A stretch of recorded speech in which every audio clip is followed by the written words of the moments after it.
on se retrouve aujourd'hui pour une nouvelle vidéo ASMR, présentation de mes derniers achats. Aujourd'hui, nous avons 3 objets à découvrir ensemble, donc 2 jeux vidéo Nintendo Switch sortis exclusivement sur Nintendo Switch et un manga désormais culte mais que je découvre à l'heure actuelle. Alors sans plus tarder, commençons par le premier objet. Il s'agit d'un jeu qui s'est fait attendre pour moi, que j'attends depuis de nombreuses années maintenant. Un jeu que je n'ai pas acheté tout de suite à sa sortie, puisque j'attendais de finir mon année scolaire avant de pouvoir y jouer, sinon je n'allais pas beaucoup travailler.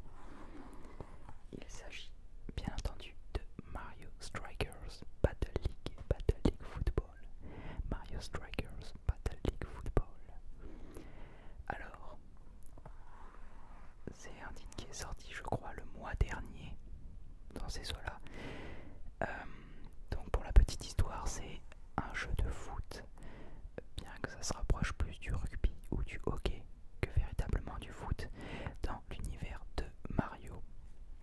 Donc vous retrouvez bien évidemment plein de personnages emblématiques dans le jeu, et le but c'est simplement une partie de foot, vous direz classique, dans lesquelles les tacles, les mains, les projections, les objets sont autorisés, et donc bien évidemment tous les coups sont permis pour marquer un but. Donc c'est un jeu un petit peu défouloir, bien que très stratégique, auquel je vous invite vraiment à jouer avec des amis. Donc je vais vous lire d'abord l'arrière de la jaquette. Tous les coups sont permis dans ce sport inspiré du football. Faites place au strike. Mario et ses amis s'affrontent dans des matchs au rythme effréné. Tacle, objet, tous les moyens sont bons pour mener votre équipe à la victoire. Envoyez une hyper frappe au fond des filets pour marquer 2 buts. Équipez votre personnage pour améliorer ses attributs. Créez un club avec vos amis et montez dans le classement. Jusqu'à 8 joueurs peuvent jouer en local ou en ligne. Affrontez des clubs du monde entier pour prendre la tête de la ligue. Donc, vous avez un petit résumé de toutes les potentialités du jeu.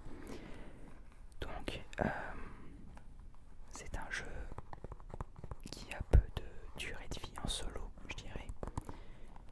Je l'ai testé récemment, je n'ai pas encore joué en ligne, mais j'ai eu l'occasion de jouer avec 4 personnes, enfin 4 en tout, dont moi, et vraiment c'est super satisfaisant. On s'était tous mis dans la même équipe, donc on était contre des ordinateurs, des intelligences artificielles, mais malgré tout, pour la prise en main, c'était vraiment très cool, sachant que les touches sont pas compliquées à comprendre.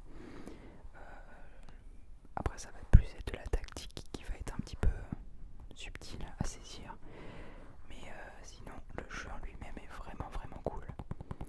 Le mode solo, j'y ai pas encore joué, donc je peux pas vous dire. Il y a comme d'habitude, comme dans tous les jeux un petit peu compétitifs de Mario, par exemple Mario Kart, il y a des coupes, et le but sera bien évidemment de jouer avec des amis ou en ligne afin d'affronter d'autres joueurs plutôt que d'être tout seul devant son écran. C'est un jeu que j'attendais énormément parce que on m'avait prêté à l'époque le premier opus sur GameCube. Il y a eu ensuite l'opus qui a été sorti sur Wii. Mais depuis ce temps-là, aucun Mario Striker, aucun Mario Foot, je dirais, n'est sorti. Donc forcément, très attendu parce que il y avait une grosse communauté derrière ce jeu, de gros fans de la licence, et ça a été une grande surprise pour moi de découvrir il y a quelques mois maintenant le trailer qui est sorti de nulle part. J'avais vu aucun leak, si vous voulez, de ce jeu, et donc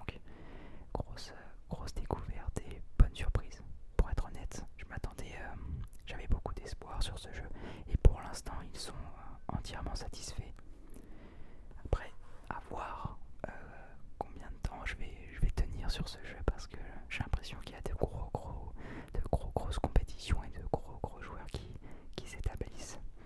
Donc on verra ça. On va passer sans plus tarder au deuxième jeu de cette vidéo. Deuxième jeu de cette vidéo. Alors, il s'agit d'un jeu Nintendo Switch encore une fois, qui est sorti véritablement au début du lancement de la Nintendo Switch et qui est l'un des monuments de la console. Donc sans plus tarder, je vous le fais découvrir. Il s'agit bien entendu de Zelda Breath of the Wild. Zelda Breath of the Wild. Breath of the Wild. Donc, je pense que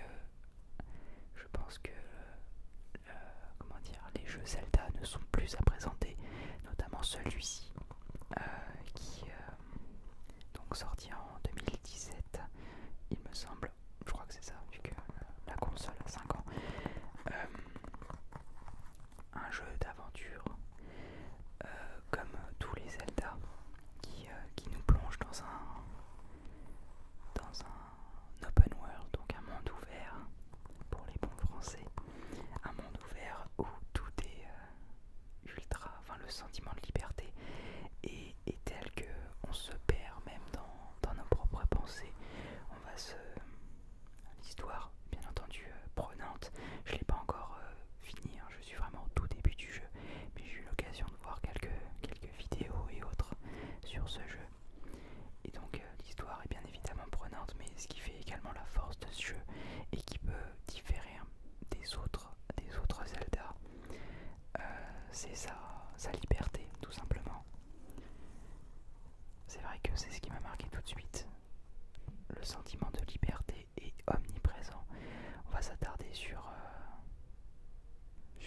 un cours d'eau qui est au loin, sur un sanctuaire qui nous semble un peu étrange, et on va être amené à être nous-mêmes surpris de nos propres actions, à errer comme ça dans la vallée d'Hyrule. Et c'est vraiment un jeu que je vous recommande si vous ne l'avez pas fait. Je ne l'avais jamais fait avant ce moment-là, pourtant c'était déjà à sa sortie un monument de la Switch et ça l'est encore aujourd'hui. C'est l'un des jeux qui baisse pas en prix, tellement il est culte. Partez à l'aventure pour rassembler les fragments du passé. Alors te voilà enfin réveillé. On peut dire que tu as pris ton temps, n'est-ce pas Link?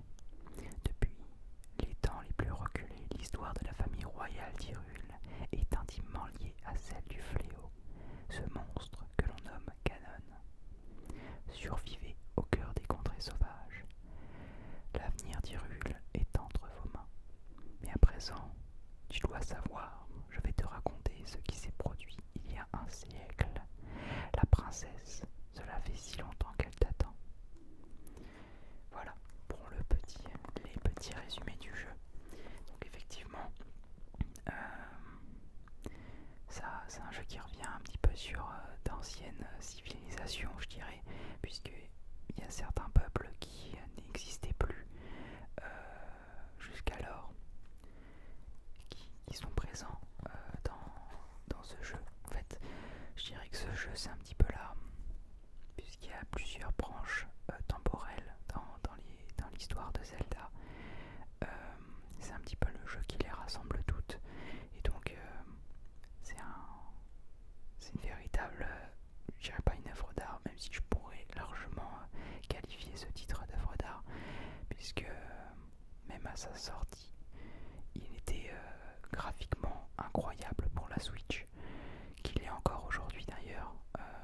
La direction artistique est folle, les OST, donc la musique ou les musiques du jeu sont incroyables, comme toujours dans les Zelda.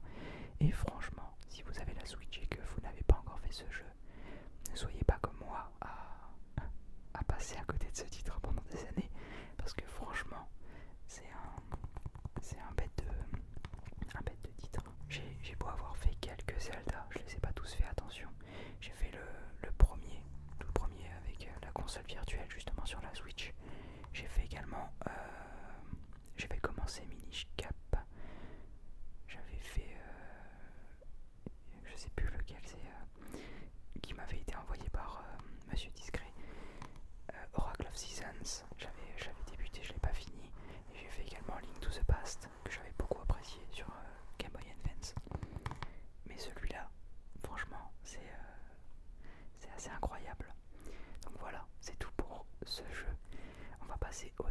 objet de cette vidéo qui, je l'espère, soit va vous rappeler des souvenirs, soit va piquer votre curiosité. Et enfin, dernier objet de cette vidéo, un manga assez imposant qui a su marquer à la fois son époque et le genre même du manga ou le format. Il s'agit d'Akira. Akira. Donc un manga de Katsuhiro Otomo. Donc là, il s'agit du premier volume. Donc une édition extrêmement imposante. Donc au nombre de 6 dans ce format. Sinon, je crois qu'il y a 14 tomes dans le format classique, disons. Donc Akira, ça raconte une histoire palpitante. C'est un manga qui est sorti en, je crois, 1982, qui raconte l'histoire de Tetsuo et d'Akira. Un manga, je peux vous montrer quelques images. On sent la patte artistique de l'époque. Ça me fait toujours... vous voyez les trames assez vieillies, je dirais, aujourd'hui. Mais c'est un style auquel je suis attaché. Donc il y a également le fourreau, bien entendu. Donc c'est un manga de science-fiction, je dirais science-fiction apocalyptique. Je peux pas vous en dire plus parce que je n'ai pas encore lu ce tome. Je ne l'ai pas encore lu, mais par contre ce qui m'a fait découvrir cette œuvre, parce que c'est vraiment quelque chose d'incroyable, hein. Toutes les personnes qui ont lu ou qui ont suivi l'histoire m'ont recommandé ce manga. Et donc c'est ce qui m'a fait découvrir. Il s'agissait du film de 1900, je crois que c'est 88, du film de 1988 Akira, que bien évidemment je n'ai pas vu au cinéma à sa sortie puisque je n'étais pas encore né, mais que j'ai vu qui était repassé au cinéma à Auxerre. Donc lorsque j'étais chez mes parents, mon frère qui a lu tous les tomes m'a dit mec, on y va, faut pas passer à côté de ça. Donc on est allé voir le film, la republication, enfin la reprojection du film de 1988 qui m'a franchement bluffé. Donc l'histoire n'est pas tout à fait la même dans le film que dans le manga, mais en tout cas ce film m'a vraiment marqué. En version originale sous-titrée, la bande son est folle et donc j'ai voulu en apprendre un peu plus sur cette œuvre. Donc j'ai acheté le premier tome et je suis persuadé que les autres vont pas tarder d'être achetés également. Il faut déjà que je trouve le temps à la fois de jouer au dernier jeu que j'ai acheté et également de lire ce superbe manga. Et bien voilà, j'espère que cette petite vidéo présentation de mes derniers achats vous aura plu, qu'elle vous aura détendu. Désolé de la durée de cette vidéo qui n'est pas forcément très longue, ou du moins moins longue que celle que je peux proposer d'habitude. Tout d'abord parce que je n'avais pas énormément d'achats à vous présenter, mais également parce qu'il fait extrêmement chaud dans cette pièce et je n'en peux plus, je suis en train de suer. C'est hallucinant, c'est infernal. Donc voilà, j'espère que vous me le pardonnerez. Je reviendrai très vite dans tous les cas pour d'autres vidéos ASMR, autres, que ce soit derniers achats ou autres, je ne sais guère encore. En tout cas, merci encore une fois de me soutenir, de me suivre sur les réseaux, ça me fait très chaud au cœur. Je vais essayer de revenir un petit peu plus régulièrement parce que voilà, dans ma vie perso là, ça a un petit peu